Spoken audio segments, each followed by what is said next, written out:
So now is Merle Stöver with the Jew as object of aggression in modern feminist movements. Thank you. Thank you. Do you hear me? Yeah? Okay, perfect. So first of all, of course, I'd like to thank you all for your talks and also even more for giving me the opportunity to present my research results here. When I started researching on anti-Semitism among feminists years ago, I was told to pay attention to more important phenomena. And since I've written my paper 1 week ago, there were 2 incidents reported, and I'd like to share them with you. Firstly, Bob Bland, one of the chairwomen of the Women's March in the US, blamed the American Jewish establishment for the massacre in Christchurch. Secondly, an Alliance for Abortion Rights in Germany wrote an open letter to show solidarity with the PFLP terrorist Rasmea Odeh. In their opinion, Rasmea Odeh is a feminist warrior, and the protest against Odeh's lecture is a patriarchal action. So these 2 things happened within, I think, 2 or 3 days, and now we can talk about the relevance of my topic. Why were 3 Jewish women banned from a feminist demonstration in Chicago in 2017? How does it come that the women's strike in the US wrote in its platform that justice in Palestine is the beating heart of their movement? How did this displace the enormous important struggle for justice for women? A feminist performance artist in Berlin glorifies a Palestinian terrorist as a terrorist superstar and describes his attack as queer and resistive. Where does this romanticizing of terrorism come from? Why are more and more institutes for gender studies supporting BDS? My talk today is on the question why feminist movements, such as the Women's March, which is obviously the most recent example, have become a stage for anti-Semitism and particularly hatred against the Jewish state. In this talk, I will discuss the phenomenon of a new gendered anti-Semitism, and of course, if this phenomenon is new or part of a historic trend. While observing current feminist movements, we are often confronted with anti-Semitic and particularly anti-Zionist activities, statements, and parallels. They find approval or are only contended with by little resistance. In the following 20 minutes, I will give you 2 examples, present my analysis of this, and of course we're going to talk about the elephant in the room, the Women's March and its development as well. Concluding these thoughts, I'm particularly interested in the following questions. Is there a form of anti-Semitism that follows a specific feminist logic? Why are Jews in particular excluded from feminist movements, even though the idea of intersectionality has become an essential requirement in current feminism? And to get an insight, I'll present you 2 cases in which anti-Semitism isn't part of anti-imperialist or Islamic ideology, but in which anti-Semitism follows a specific feminist logic. The Chicago Dyke March 2017. When 3 Jewish women attempted to participate in the Chicago Dyke March 2017, they were banned by the organizers of the demonstration. The reason, they had carried a rainbow flag showing the Star of David, and other participants felt triggered by the portrayal of Zionist symbols as it's written in the organizers' official statement in the aftermath of the march. There were 2 things we can keep in mind. Jews are hardly ever included in the intersectional analysis, even though the idea of the entanglement of different discriminatory experiences has become an essential requirement in current feminism. And in addition, the Chicago Dyke March showed that Jews are not seen as oppressed, not even as allies, but are marked as a part of the white supremacist oppressors. The second example is this year's women's strike in Berlin. In 2018, several feminist groups formed an alliance for the organization of a women's strike on March 8 this year. The organizers invited Selma James, a BDS activist and co-founder of the International Jewish Anti-Zionist Network, for a nationwide conference in advance of the planned actions. Despite loud criticism, they didn't change plans. Responding to an open letter, the organizers confirmed two things: the opinion that anti-Zionism isn't anti-Semitic, and more importantly, that they considered the alleged Israeli apartheid a feminist issue. Israel is not seen as an oppressor, is not only seen as an oppressor, but the fight against Israel is also declared a feminist matter. We can learn from this short summary of incidents that there is a continuity of how Jews in Israel are seen in feminist movements. The parallel in the portrayal of Jews in different feminist movements is the attribution of specific characteristics such as aggression, oppression, and superior strength. These characteristics are based on false projection, a main element of anti-Semitism as defined by Adorno and Horkheimer. Repressed drives and desires are displaced and located outside the subject in another subject, which is the Jew or what is seen as Jewish. In the elements of anti-Semitism, Adorno and Horkheimer state, I quote, "As it, the subject, no longer reflects the object, it no longer reflects on itself and thereby loses the ability to differentiate. Instead of the voice of conscience, it hears voices. Instead of inwardly examining itself in order to draw up a protocol of its own lust for power, it attributes to others the protocol of the elders of Zion. It overflows at the same time as it dries up." Quote end. In the functionality of anti-Semitism, the Jew is seen in a particular ambivalent way. If the Jew can be the Bolshevik and the personification of capitalism at the same time, it is hardly surprising that there are also multiple gender portrayals of alleged Jewish behavior and Jewish being. In anti-Semitic portrayals of the 19th and 20th century, the Jew was shown as the opposite to the male ideal. By caricaturing the Jew as effeminate and unmanly, oppressed drives in a patriarchal society are projected onto him. Likewise, the phenomenon of anti-Semitism and feminist movements can be explained through false projection. We can't observe a caricaturing as effeminate and unmanly, but as powerful, manly, and aggressive. By portraying the Jew and the Jewish state as holders of commonly male connoted attributes, such as aggression, oppression, and superior strength, he becomes a part of the patriarchal dominance, which is the main object of feminist critique. This process of projecting and establishing a connection between male and Jewish being marks the entanglement of gender and anti-Semitism that is widespread in current feminist movements. Marking the Jew as an outsider of the gender binary, as it happens here, also situates him as the eternal outsider and is abnormal and unnatural. And I also raised the question if this phenomenon is a new one.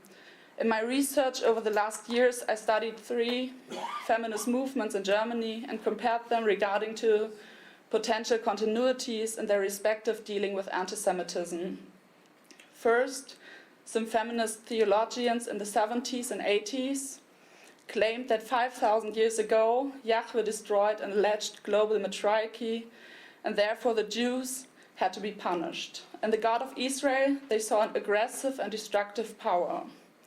Secondly, I studied articles written between 1936 and 1945 by National Socialist women, published in magazines such as Die Deutsche Kämpferin, which is translated the German Jewish fighter, in which they complained that men were guilty for being forced to live under an alleged dominion of the Jews. For them, there was an existing collaboration between men and Jews that led to the oppression of women. When it comes to the women's movement of 1968, this parallel becomes even clearer. The initial enthusiasm towards the young Jewish state changed in the moment Israel carried out its first strike of the Six-Day War. Suddenly, Israel wasn't the small, powerless state anymore to solidarize with, but a military power. And these historical moments show that the projection of male attributes onto the alleged Jew isn't a new phenomenon in feminist movements at all, but something always recurring. Since the approaches of queer theory are trending in gender studies departments worldwide, and are gaining influence in feminist activism, there's little difference in researching on current feminist phenomena in the US or studying the activities of groups such as Berlin Against Pinkwashing in Germany.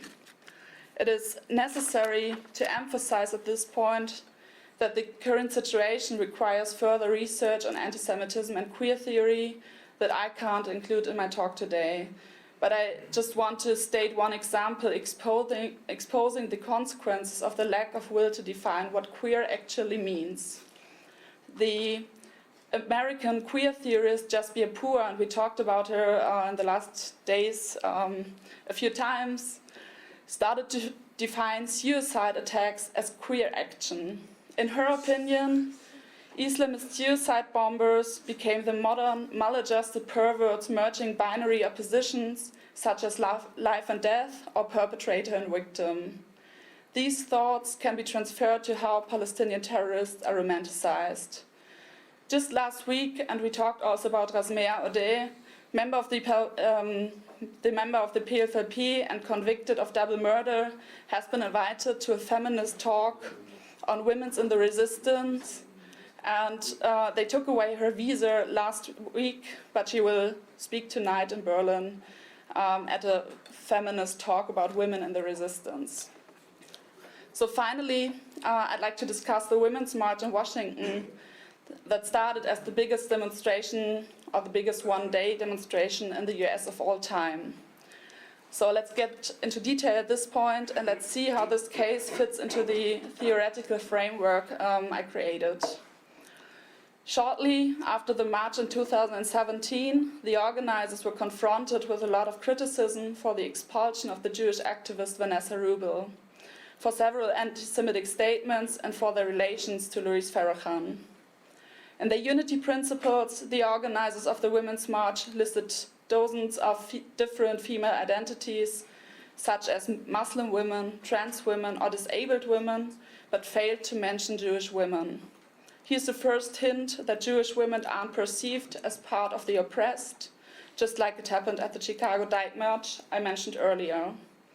2 months later, the organizers of the Women's March threw their full support behind the women's strike. Let me quote a few lines out of the platform of the women's strike.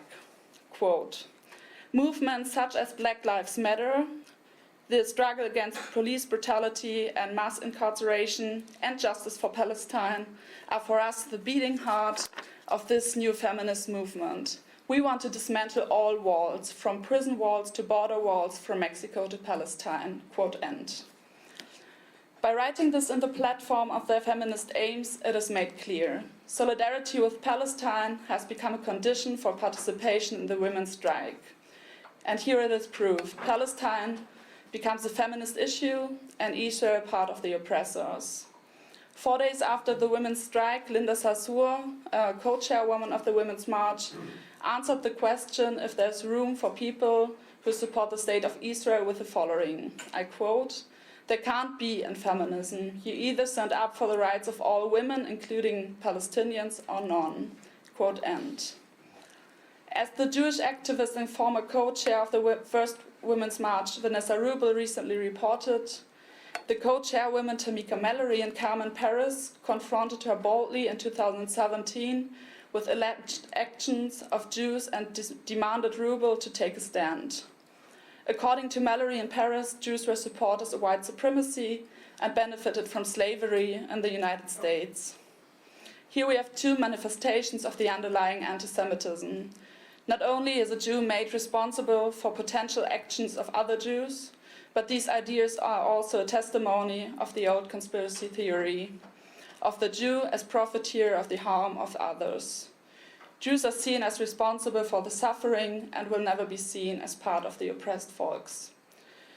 It is also more than irritating how the chairwomen of the march maintain their relationships towards Louis Farrakhan, calling him the greatest of all time, even though Farrakhan called Jews termites and stated that, quote, "the satanic Jews control everything."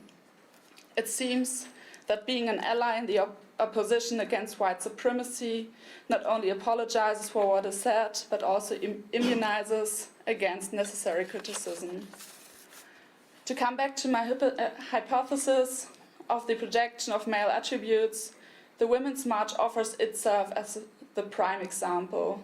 First, a simplified contrast of power and powerlessness is constructed, in which the white and male supremacy faces an alliance of the oppressed, who are, according to queer theory, gathering and struggling together against the norm. Therefore, the Women's March unity principles list different female identities. By stating something like, the struggle for justice in Palestine is the beating heart of this new feminist movement, it is made clear that Jews and Israel are located on the side of the white and male supremacy. This marks a projection of common male attributes, such as superior strength, onto the Jewish state. In Palestine, they see themselves, oppressed folks struggling against the oppressor. They do not only see the image of their own oppressor in Israel, but they identify themselves with the struggle of the Palestinian people. In case of the Women's March in Indiana, I'd like to state an additional observation, and thank you, Alvin, for sending me the speech. The speaker said that white women are using false accusations of antisemitism to tear her and other women of color down. When it comes to the criticism of anti-Semitism, the criticism of white feminists is merely attributed to the fact that they are profiting from white supremacy and that they don't really care about the opinions of other non-white feminists. In such simplified comparisons as the current discourse on racism, Jews are regarded as homogeneously white and privileged. The same applies to Israel. The Jewish state is considered an intruder, a homogeneous white state in a naturally non-white region. For Mallory, Paris, and Sarsour, Israel will always remain the foreign body to which the Jew was made in earliest anti-Semitic resentments. He was scolded for the lack of roots and history and frowned upon his supposed intrusion into the host people. While Linda Sarsour collects donations for the restoration of Jewish cemeteries, and while Jewish women who took part in Women's March 2019 were called to be welcome, the clear face of anti-Semitism reveals itself in the reception of Israel. What the Jew is to the anti-Semite is Israel to the anti-Zionist. The resentments stay the same, remain the same. And the same happens in Germany when it comes to the critique of anti-Semitism. But let me end my short lecture with a glimmer of hope. While Vanessa Rubel organized an alternative Women's March in New York this year, feminist groups in 3 German cities criticized anti-Semitic statements and the invitation of the BDS activist Salma James. They decided to march with the demonstration on March 8, but formed their own blocs to demonstrate for feminism without BDS and anti-Semitism. So in my talk, I tried to prove that there is a form of anti-Semitism that follows a particularly feminist logic by projecting common male attributes to Jews and especially to the Jewish state. I've showed that this phenomenon isn't a new one, but a historically grown. And I've also showed that anti-Semitism in modern feminist movements needs to be discussed when we are talking about contemporary anti-Semitic phenomena. So I'd like to thank you for your attention, and I'm looking forward to the discussion.